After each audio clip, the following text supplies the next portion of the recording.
VAWG. Deputy Speaker, and like many members, my thoughts today are with the family and friends of Sarah Everard. Sexual predators like Wayne Couzens and David Carrick were a disgrace to the police uniform that they purported to wear.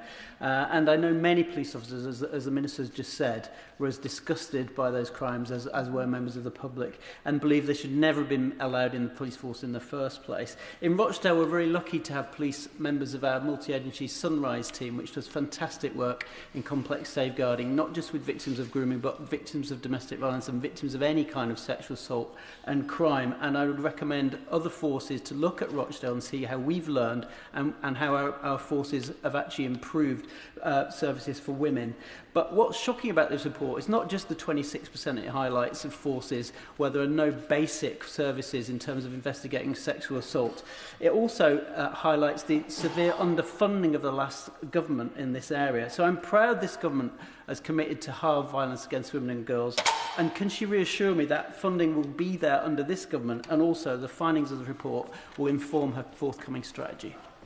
Absolutely, the findings of the report will and obviously I speak to Lady Eilish, and what I'm not doing is waiting for her various reports to do things or not, and so I speak to her to make sure that those things are.